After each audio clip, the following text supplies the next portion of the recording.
이 시간 하나님께서 오늘 우리에게 주신 말씀입니다. 하나님의 말씀은 사무엘상 2장 12절에서 17절 말씀입니다. 구약 성경 410면에 있습니다.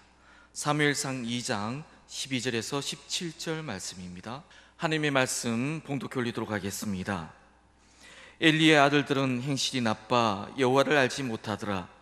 그 지사장들이 백성에게 행한 관습은 이러하니 곧 어떤 사람이 제사를 드리고 그 고기를 삶을 때에 지사장의 사원이 손에 새 갈고리를 가지고 와서 그것으로 냄비에나 솥에나 큰 솥에나 가마에 찔러 넣어 갈고리에 걸려 나오는 것은 제사장이 자기 것으로 가지되 실로에서 그곳에 온 모든 이스라엘 사람에게 이같이 할 뿐 아니라 기름을 태우기 전에도 제사장의 사원이 와서 제사 드리는 사람에게 이르기를 제사장에게 구워 드릴 고기를 내라.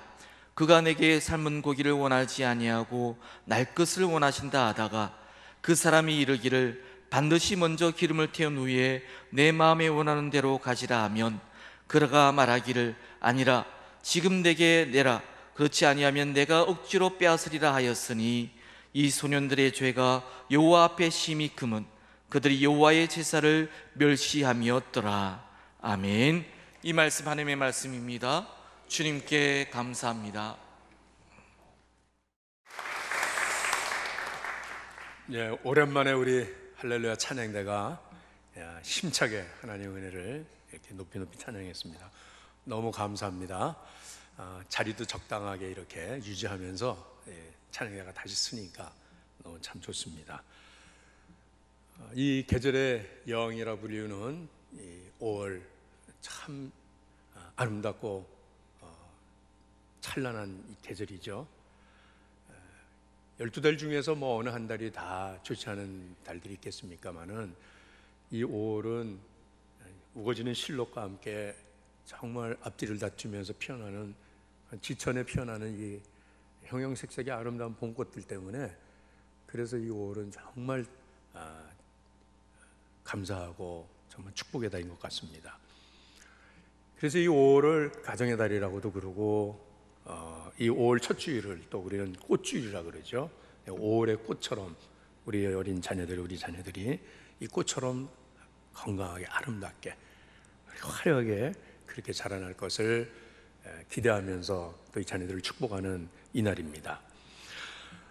코로나의 광풍이 아무리 혹독하다 할지라도 자연 앞에서는 이 코로나가 이 바이러스가 전혀 아무 영향을 미치지 않는다는 것을 보게 됩니다. 이 코로나 바이러스 때문에 피어나야 될 꽃들이 피어나지 못합니까? 아니면 그 실록이 우거지지 못합니까? 우리 사람만 이 코로나로 인해서 병들고 죽어가고 그렇지만은 우리 하나님께서는 우리를 다시 이 자연을 회복시킨 것처럼 이 자연을 새롭게 하는 것처럼 우리도 그렇게 새롭게 하실 줄로 믿습니다. 저는 가정의 달 이 5월을 맞이하면서 어린이 꽃주일인 우리 이 오늘 우리 진광의 모든 가정들이 정말 행복한 꽃동산을 이루는 이런 가정들이 되기를 주님의 이름으로 축복합니다. 그런데 오늘 하나님께서 주신 우리의 이 말씀을 보시면 이 말씀이 우리에게는 참 사실은 경계의 말씀이 되고 또 경고의 말씀이 되기도 해요. 어느 한 가정의 이야기를 먼저 드릴게요. 고층 아파트, 좋은 아파트에 사는 어느 한 가정인데 남편과 아내 그리고 그 수라의 아들과 딸, 남들이 보기에는 참 부럽고 다복하고 행복한 가정처럼 그렇게 보이는데 이 네 식구가 한 자리에 모이는 기회가 별로 없었어요. 그래서 어느 날 이 모처럼 네 식구가 모여 앉아서 식사를 하는 중에 이 아버지가 아들한테 잔소리를 하기 시작합니다. 근데 이 잔소리가 제가 아들한테는 너무 힘들었나 봐요. 이 매일 사고 치고 경찰서 불려가고 학교도 가지 않고 이런 이 아들을 향해서 도대체 이 녀석아 넌 앞으로 어떤 사람이 되려고 그 모양이라면서 이 아들을 막 심하게 꾸짖어요. 이 아들이 이 아버지의 꾸중을 듣다가 결국은 그 자리에서 일어납니다. 에이 하면서 일어나요. 그러고는 베란다로 달려나갔어요. 그 베란다로 달려나가서 그 베란다 문을 열고 거기서 뛰어내렸어요. 순간에 그걸 자기가 이기지 못한 거예요. 오빠가 뛰어내리니까는 딸이 그걸 보고 있다가 오빠 같이 가 하면서 딸도 뛰어내리는 거예요. 예? 아내가 이 아들 딸이 뛰어내리는 이 장면을 보면서 얘들아 엄마도 같이 가자 하면서 이 엄마도 뛰어내리는 거예요. 순식간에 이루어진 일이에요. 이 아빠는, 이 남편은 순식간에 처자식을 잃고 내가 이 세상을 살아서 뭐하나 하면서 이 아빠도 창에서 뛰어내렸어요. 그런데 정말 기적같게도 이 네 식구가 다 살았대요. 왜 그럴까요? 아들은 비행 청소년이래요. 딸은 날라리래요. 아내는 나비 부인이고 남편은 제비족이었대요. 모든 추락하는 것은 날개가 있다라고 하는 어느 시집의 제목처럼.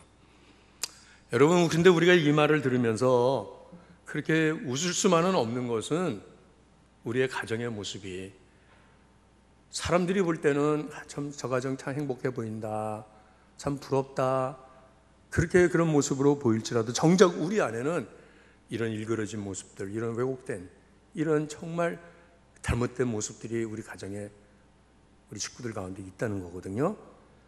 오늘 하나님께서 주신 이 엘리 가정의 이야기가 바로 그런 이 가정의 모습과 같아요. 여러분, 이스라엘 백성들에게서 제사장의 가정은 얼마나 큰 하나님의 축복을 받은 가정입니까? 조상대대로 제사장의 유업을 이어가면서, 그리고 정말 존경을 받고 백성의 지도자로서 남부럽지 않은 그런 삶을 살아갈 수 있는 이 가정인데, 오늘 이 엘리 가정의 이 이야기가, 오늘 읽으신 이 본문 말씀이 한 가정의 몰락을, 한 가정이 폭망하는 이 말씀을 우리에게 하시는 거예요. 자, 여러분이 엘리 가정의 몰락, 그 첫 번째 이 이유는 무엇입니까? 오늘 본문 사무엘상 2장 12절 말씀에 분명 하나님께서 말씀하십니다. 이 말씀 읽겠습니다. 시작. 엘리의 아들들은 행실이 나빠 여호와를 알지 못하더라. 자, 이 말씀이 이전 개역 성경에는 엘리 아들들은 불량자라 여호와를 알지 아니하니라 이렇게 말씀해요. 대제사장의 아들들, 이 홈리와 비나스, 이 두 아들들이, 그들도 제사장이에요. 젊은 제사장들이죠. 그런데 그들은 하나님 앞에서 불량자라고 그렇게 하나님께서 지금 이렇게 말씀하고 계십니다. 그들이 여호와를 알지 못하더라 그러죠. 여호와를 알지 못하더라 그랬고, 개역성경에는 여호와를 알지 아니하리라 그랬다는 거예요.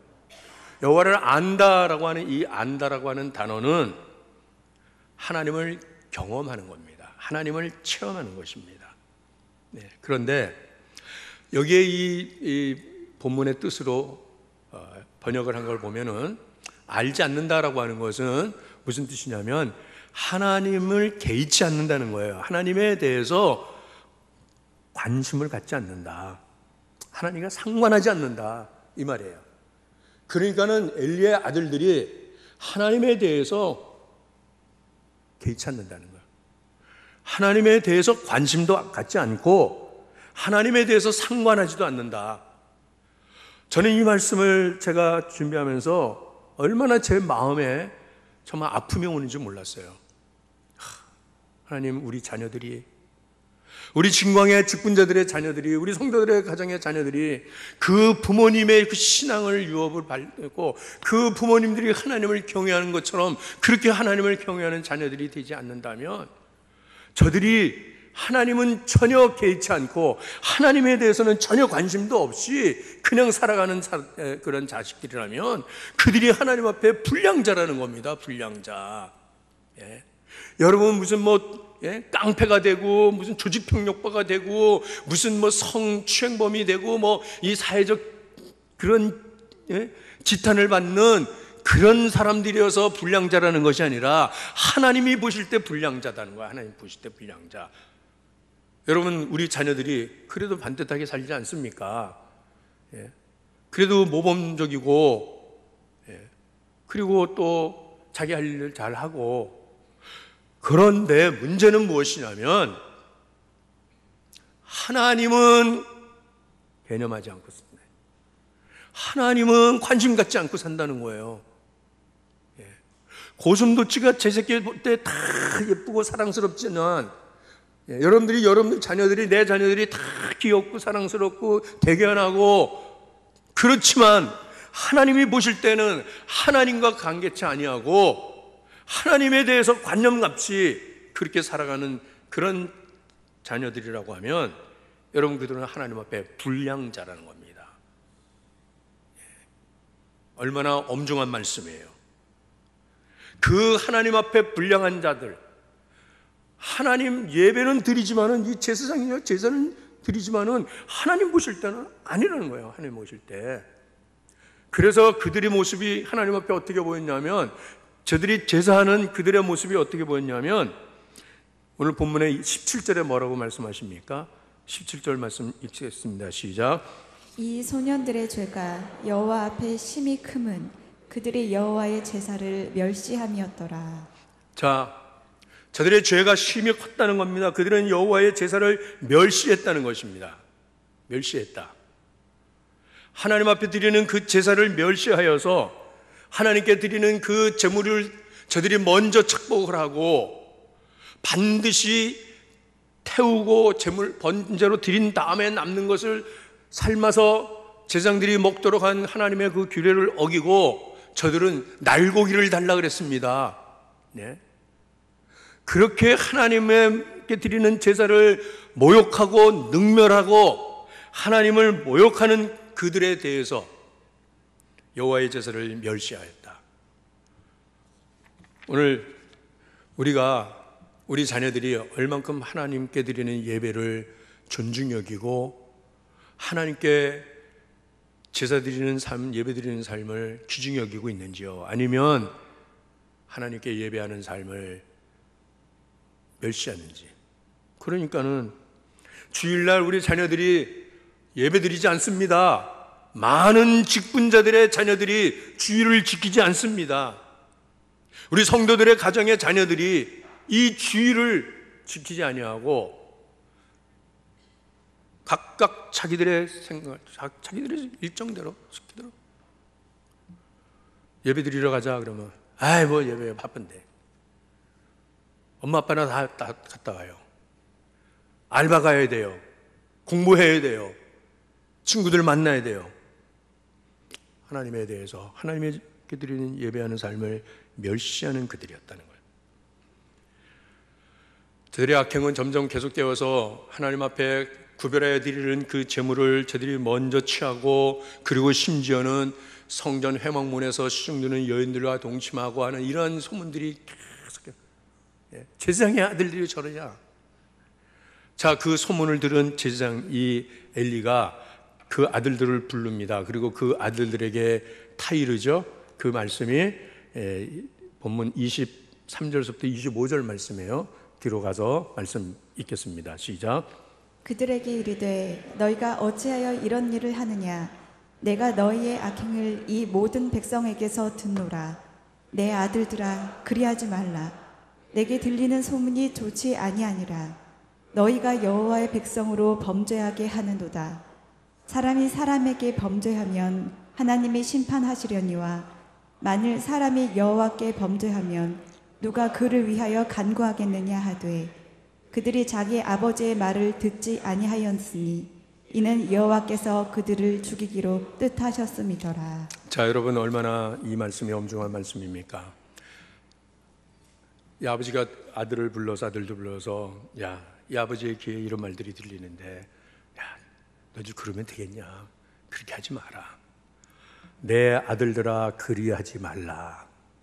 내게 들리는 소문이 좋지 아니하니 내 아들들아 그리하지 말라. 여러분 얼마나 이 아버지가 그 아들들에게 얼마나 관대하게, 얼마나 부드럽게 이 얘기를 했어요. 예? 그런데 여러분, 그렇게 말하는 그 아버지, 그렇게 부탁하는 그 아버지의 말씀을 이 두 아들들이 들었다는 겁니까? 안 들었다는 겁니까? 안 듣잖아요. 안 듣잖아요. 예? 그들이 자기 아버지의 말을 듣지 아니하였으니 이는 여호와께서 그들을 죽이기로 뜻하셨습니다. 아비 말을 듣지 않는 그 자식들을 하나님께서는 죽이기로 했습니다. 작정하시더란 말이에요. 예. 여러분들이 그러죠. 아유, 목사님, 저도 뭐 왜 말 안 하겠어요. 그렇지만은 뭐 머리 다 큰 자식이 뭐 부모가 뭐라 그랬는데 그래서 뭐 말을 듣겠어요. 자기 알아서 하겠죠. 알아서 하겠죠. 여러분, 알아서 합니까? 더 엄중하게 했어야 되는 거예요. 추상같이 꾸짖고 책망하고, 심지어는 그 자식을 향하여서 매를 들을 수도 있어야 된다는 거 아니겠습니까? 김구 선생님의 어머니는 그 연로한 그 할머니가 되었어도 그 아들이 독립운동을 하다가 집에 어찌 시간 내서 돌아왔는데 그 아들을 어렸을 때 회초리를 때리듯이 총알을 거더라고. 그 어머니가 그 장년이 된 그 아들을 회초리를 친 그런 말씀도 듣지 않았습니까? 네. 여러분, 우리 자식들 다 컸다고요? 자기들이 알아서 잘할 거라고요? 이제는 뭐 내가 말한다고 뭐 그 자식들이 듣기나 하겠습니까? 라고 하지만 여러분들 안 그래요. 여러분, 자식들은 부모 앞에서는 영원히 어린 자식이에요. 어린 자식이에요. 예? 영어에 child라고 하는 단어가 내 자녀, 아이라는 뜻이 아이야. 어린아이예요. child. 아무리 아버지가 90살, 100살이 돼도 그 부모에게 당신의 자녀가 몇 명입니까? 라고 할 때 당신은 몇 명의 어린아이를 뒀습니까? How many children do you have? 이렇게 해요. children. 여러분, 이 아이들이 신체적으로는 뭐 정신적으로는 성인이 됐고 다 그렇다 할지라도 부모 앞에서는요, 정신적으로는, 영적으로는 어린아이예요. 어린애기 때 똥기저귀 갈아주고 밥 먹여주고 말 가르쳐주고 손잡고 거린말 시켜줬던 그 어린 자식이라고요. 그런데 그냥 놔둡니까? 그걸 그냥 놔둔다고요? 그래서 하나님께서 죽이기로 그렇게 작정하게 하실 거냐 이 말이에요. 말 안 듣는 자식, 잠언 30장 17절에 이렇게 말씀하십니다. 아비를 조롱하며 그 어미의 순종하기를 싫어하는 자의 눈은 골짜기에 까마귀에게 먹히고 그 살은 독수리 새끼에게 먹히리라고 말씀. 얼마나 두려운 말씀이에요. 얼마나 두려운 말씀. 근데 이 자식들을 그냥 둡니까? 관대하게? 관대한 거는요, 그거는 뭐냐면 관심 없다는 얘기예요. 관심 없다. 자, 꾸짖지 않고 더 이상 그 자식들을 경고하지 않고 이런 그 자식에 대해서, 말 안 듣는 그 자식 그냥 두는 자식에 대해서 사무엘상 3장 13절에 이렇게 말씀하십니다. 말씀 읽겠습니다. 자, 시작. 내가 그의 집을 영원토록 심판하겠다고 그에게 말한 것은 그가 아는 죄악 때문이니 이는 그가 자기의 아들들이 저주를 자청하되 금하지 아니하였음이니라. 여러분, 그 아들들이 살아가는 그 모습이, 하나님 앞에서 행하는 일들이 저주를 자청한 거래요. 저주를 자청하는 거래요. 아, 목사님, 아들 알아서 해요. 그리고 제가 기도하잖아요. 그러니까 뭐 언젠가는 돌아오겠죠. 아니에요. 그들이 하나님께 저주를 자청하는데, 그러다가 망하는데, 그러다가 죽는데, 죽는다는 거는요, 영적으로 우선은 하나님에서 완전히 끊어지는 거예요. 끊어지는 거예요. 그런데 그냥 놔뒀다는 거예요. 엘리가 그냥 놔뒀다는 겁니다. 그게 엘리의 악이라는 거예요. 예. 그러면서 거룩한 제사에 직분은 한다고 제사는 드리면서 하나님 앞에서 자기 자녀들을 거두지 못하고 바르게 인도하지 못하는 이 엘리의 이 모습이 오늘 저와 여러분의 모습이라고 하는 거죠. 네? 그렇죠. 여러분, 참 자녀는 정말 내 마음대로 되지가 않더라고요. 그러니까는 삼성의 창업주인 예, 그 회장 있지 않습니까? 이병철 회장이 그런 말을 했대요. 내가 이 한 그룹을 이렇게 세우고 국가에 막 이런 재벌이 되어서 많은 사람을 부리고 돈도 마음대로 뭐 하면서 하는데 내 일생에 두 가지 안 되는 마음대로 되는 게 없더라. 두 가지가 안 되더라. 첫째는 자식들이 부모 마음대로 안 되더라 얘기해요. 두 번째는 골프가 내 마음대로 안 되더라. 이 골프 이게 샷하면은 내가 보내고자 하는 대로 가지 않더라는 거예요. 옆으로 삑살이 나고 그냥 엉뚱한 대로 날라가고. 자식들 마찬가지는 자식도 이게 정말 안 되더라 이 말이에요. 예. 그래서 참 고민스럽죠. 다윗도 얼마나 하나님 앞에 위대한 용사요, 정말 왕국을 세우고 막 그랬지만은 거장 골리앗을 쓰러뜨리는 이 다윗이었지만은 정작 자기 가정은 다스리지 못하더라고요. 역대상 3장 1절부터 보면은 이 다윗에게 아들이 몇 명이 있었냐면 이 부인 정실 부인 4명을 통해서 아들 6이 남았고 그 다음에 예루살렘의 왕의 자리에 올라가가지고 밧세바를 통해서 아들 4이 나왔어요. 벌써 10명이죠. 그리고 이제 그 외에 소실들에게서 또 9명의 아들들이 있었어요. 그러니까 아들만 몇 명이에요? 19명이에요. 19명. 딸, 다말이라고 하는 딸 1명. 다윗이 이제 나이가 이제 점점 늙어가며 이 다음 왕권은 누구에게 줄 것이냐, 이 19명 아들들 가운데 왕자의 이제 싸움이 일어나잖아요. 그때에 네 번째 부인 핫기세 아들 아도니아가 스스로 왕의 자리에 올라가요. 아버지가 왕권을 물려주지도 않는데 아버지 마음은 지금 다른 아들한테 있어요. 솔로몬에게 있어요. 자, 그 아들이 어떤 아들이었는가? 자, 열왕기상 1장 5절에서 6절 말씀인데 말씀 읽겠습니다. 시작. 그때의 핫기스의 아들 아도니아가 스스로 높여서 이르기를 내가 왕이 되리라 하고 자기를 위하여 병거와 기병과 호위병 50명을 준비하니 그는 압살롬 다음에 태어난 자요 용모가 심히 준수한 자라. 그의 아버지가 내가 어찌하여 그리하였느냐고 하는 말도 한 번도 그를 섭섭하게 한 일이 없었더라. 자, 여러분 보세요. 이 아도니아라는 아들 용모도 준수하고 많은 아들들 중에서 출중한 아들이에요. 그렇지만 어떻게 했어요? 아버지의 왕권을 그는 빼앗으려고 반란을 일으키고. 자, 그런데 그 아들이 왜 이런 아들이었냐라고 하는 것은 그 아버지 다윗이 지금까지 생활하 자라오면서 한 번도 그 아들을 꾸짖은 적이 없더라는 얘기예요. 야단친 적이 없더라는 얘기예요. 한 번도 네가 왜 그래 했느냐라고 그 말로 그를 섭섭하게 한 일이 없었더라 그랬어요. 방치했죠. 방임한 거예요. 그렇게 이런 아들이 되죠. 그 다음에 계속해서 압살롬이라고 하는 아들, 이 아들이 또 반역을 일으키잖아요. 이름도 압살롬이에요. 아주 나쁜 놈이에요. 압살할 놈이에요. 예? 이 압살롬은 아버지 다윗이 이제는 정말 왕권을 이제 이양할 때가 됐는데 그때 또 반역을 일으켜가지고서 아버지를 쫓아내요. 예루살렘 궁에서 쫓아낸다고 너무나 황급하게 쫓겨나서 신발도 신지 못하고 쫓겨가면서 울며불며 감난산 언덕을 넘어가더라는 거예요. 그리고 이 아버지를 쫓아내고 예루살렘 왕궁을 독차지한 이 아들이 폐륜적인 범죄를 벌이지 않습니까? 아버지 왕이 데리고 살았던 후궁들을 높은 망대를 지어가지고 예루살렘의 모든 시민들이 보는 가운데서 아버지의 후궁들을 동침하는 그러한 이런 폐륜화가 거기서 나오더라고요. 그런 아들.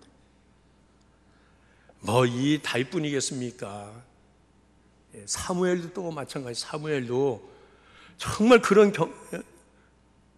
사무엘은 얼마나 하나님 앞에 귀하게 쓰임받은 사람이었습니까? 제사장이었고. 근데 그 사무엘도 그의 말년에 그 자식들 아들 둘이 있었는데 이놈들도 완전히 후로 자식들이라 이거예요. 사무엘 8장 3절에 사무엘의 아들들에 대해서도 하나님께서 이렇게 말씀해 주십니다. 자, 읽습니다. 시작. 그의 아들들이 자기 아버지의 행위를 따르지 아니하고 이익을 따라 뇌물을 받고 판결을 굽게 하니라. 자, 아버지야 이 사무엘처럼 바르게 백성들을 판결하지 않다는 거야. 뇌물을 받고 착복을 하고 막 백성들의 재판을 굳게 하는 이런 자식들. 참 그래서요, 우리가 이 자식들에 대해서 왜 이럴까, 왜 이런 자식들이 나오냐라고 하는 것에 대해서는 아무래도 그런 것 같아요. 우리가 주의 일을 한다라고 하면서, 교회 섬긴다고 하면서 자식들한테 믿음의 본을 보이지 않았다. 가정적으로. 여러분, 자식들은 그 부모의 거울입니다. 콩 심은 데 콩 나고 팥 심은 데 팥 나는 거예요. 내가 그 자식들한테 정말 하나님을 경외하고 하나님을 두려워하는 그런 모습으로 살아가지 않는 이중적인 이런 모습들. 그래서 나는 우리 엄마처럼 우리 아빠처럼은 나는 안 해. 저를 넘으면서 뭔 교회에 가 라고 하는 그런 아이들의 그 거역스러운 마음들이 그들에게 심어지지는 않았는지 그렇게 우리 자신을 돌볼 수 있어야 되는 거예요. 무엇보다도 여러분, 우리 가정에서 우리 자녀들을 하나님보다도 자식들이라면 더 벌벌 떠는 것, 자식들의 말이라면 자식들한테 잘해주고 싶은 것, 그것 때문에 자, 이럴 때 이 자식들이 밑으로 나가는 거예요. 하나님을 멸시하는 거예요. 자, 그 모습이 엘리야에게 있었어요.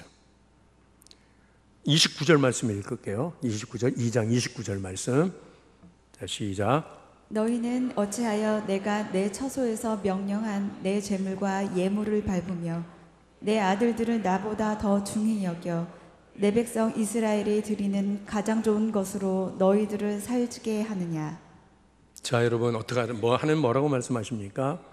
내게 드리는 재물과 예물을 밟으며 무시하며 네 아들들을 나보다 더 중히 여겼자. 네가 네 자식들 잘 먹고 잘 입히고 잘 키우기 위해서 때로 내 재물과 예물을 짓밟았다는 걸 멸시했다는 거예요. 무엇이냐면 여러분, 내 삶의 가치관의 우선순위가 아무리 제사장이라 그래도 이게 자식들이 볼 때는 바뀌어서 살더라는 거예요. 우리 엄마 아버지 나한테 꼼짝 못해. 우리 엄마 아버지는 하나님을 더 경외, 하나님을 더 귀중히 하는 것보다 나를 더 중히 여기지 라고 하는 것 때문에. 여러분, 어느 부모가 자식들한테 잘해주고 싶지 않은 부모가 어디 있겠어요? 그렇지만은 우선순위는 분명한 것은 하나님이 먼저예요. 먼저예요. 하나님께 먼저 드리고. 어린 자식이 눈깔사탕 하나를 먹고 싶고 과자 하나가 먹고 싶어서 어떻게 하면 그 먹고 싶은 그 과자, 눈깔사탕 하나를 먹을 수 있을까? 집안에 동전 하나도 없는 그런 아무것도 없는데, 근데 돈이 어디 있다는 걸 알아요. 엄마가 주일마다 드려야 될 주정헌금 봉투, 매주일 주정헌금에 넣는 그 헌금꾀를 알아요. 어느 날 그 주정헌금 봉투에 하나를 해서 헌금을 빼서 어느 날 누이하고 가서 사탕도 사 먹고 과자도 사 먹었어요. 그게 발각이 났어요. 그 어린 자식을 들려 패는 그 엄마의 마음은 어땠을까요? 네가 하나님 것을 도적질했구나. 네가 하나님 걸 도적질했구나. 거기다가 그렇게 하나님 앞에 주정헌금을 그렇게 매주 그걸 이렇게 준비하면서 그것을 네가 훔쳐서 가서 사탕 사 먹고 과자 사 먹는 이 어린 놈, 이 아들놈을 커서 뭐 했을까 하면서 그 자식을 매질을 하는 그 어머니의 마음은 어땠을까? 여러분, 하나님을 더 귀중히 여기십니까? 하나님 앞에 드려야 될 예물 11조, 약속한 헌금, 내가 함께 하기로 했던 하는 그 모든 것들에 대해서 내 자식이 필요하면 그거 먼저 그들한테 먼저 쓰고 남으면 뭐 하나님 앞에 바치는 이런 모습들로서는 네가 나보다 네 자식들을 더 귀중히 여기는구나 라고 하나님께서 그렇게 말씀하신다는 거예요. 며칠 전에 제 큰딸이 지난 11월에 가을 부흥회를 마치고 강사 목사님이 저희 큰딸을 중매를 시켜주겠다고 한번 보자고 그래서 식사하는 자리에 잠깐 데리고 나갔는데 이 허 목사님이 대뜸 제 딸을 보자마자 너는 1년 단기 선교를 다녀와라 라고 그렇게 말하는 거예요. 그때 다 미국으로 다시 돌아갈 준비를 다 알고 있었는데 난데없는 그런 말씀을 듣고 너무나 힘들었어요. 그렇지만은 그것이 하나님의 말씀이라고 분명히 그렇게 들었기 때문에 순종을 하고 그리고 미국 들어갔다 다시 나와서 지금 7월 달에 드날개 선교에서 파송하는 북방 선교회 블라디보스톡으로 지금 1년 단기 선교사를 지금 가기 위해서 지금 훈련을 받고 있습니다. 온라인으로 지금 매일 훈련을 받고 강의를 받고 하는데 책을 하루에 막 한 권 이상 막 읽어요. 그러니까 이제 우리는 2년 동안 읽는 책들을 이제 뭐 2주, 3주에 막 읽고 막 이래요. 그러니까 요즘 책을 많이 읽었어요. 그래서 저한테 이렇게 물어보는 거야. 아빠의 꿈에도 소원은 뭐예요? 라고 물어봐요. 여러분의 꿈에도 소원은 무엇입니까? 적어도 제자대학 훈련을 마친 분들은 꿈에도 소원은 뭐예요? 네? 재생산. 예, 맞습니다. 꿈에도 소원은 재생산입니다. 복음 전파입니다.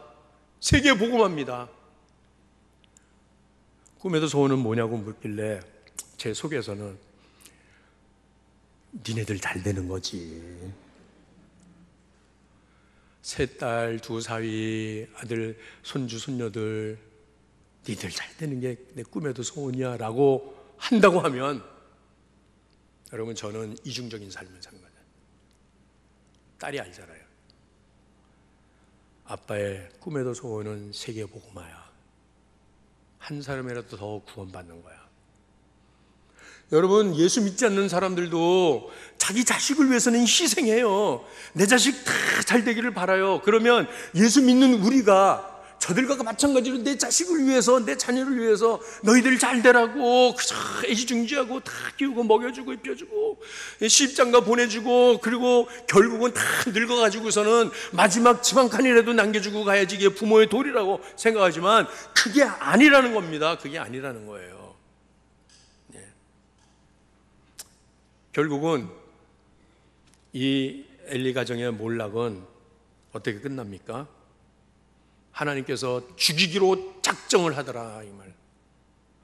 저주를 자청하더라는 거예요. 그런데도 깨우치지 못하고 결국은 두 아들 젊은 제사장 둘이 블레셋과의 전쟁에 여호와의 계를 앞세고 나갔지만은 이거는 무슨 부적입니까? 뭡니까? 아니잖아요. 경외함이 없이 형식적으로 그저 여호와의 계만 있으면 우리가 이길 수 있다? 착각이죠. 믿음의 가정이니까 우리는 믿음의 대를 이어오는 가정이니까 하나님이 축복하실 거요? 아니라는 거예요. 그 싸움에서 패전을 하고 두 아들은 전쟁터에서 죽임을 당합니다.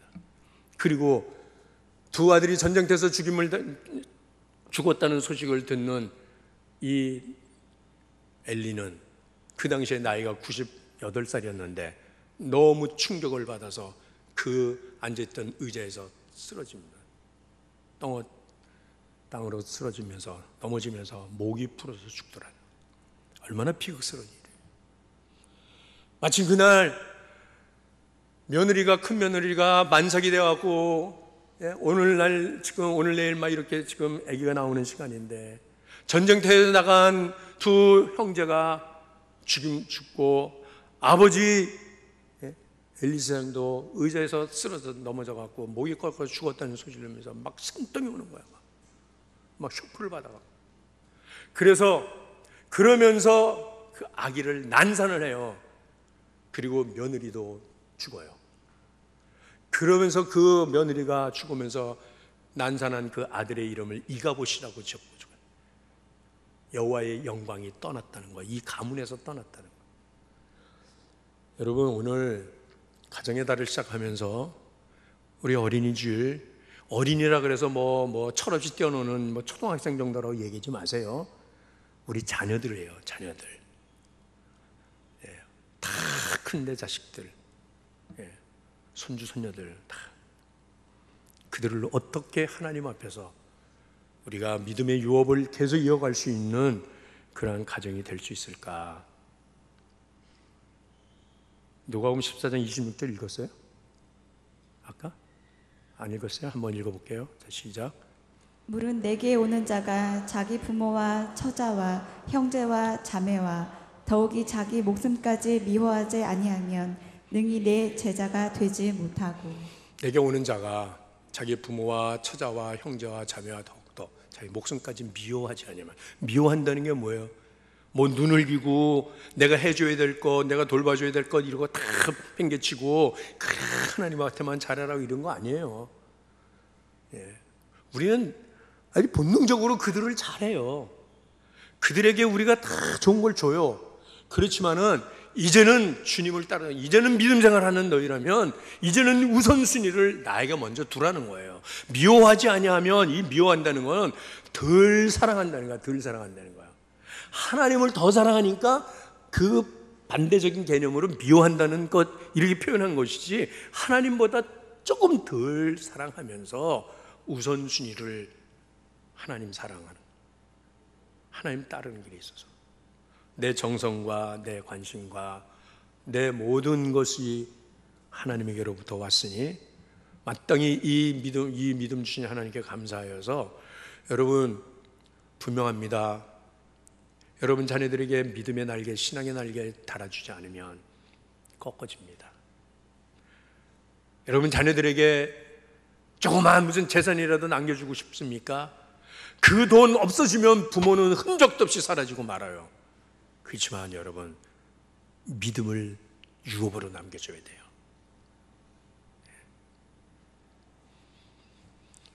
코로나로 인해서 그동안 우리가 예배드리지 못했습니다.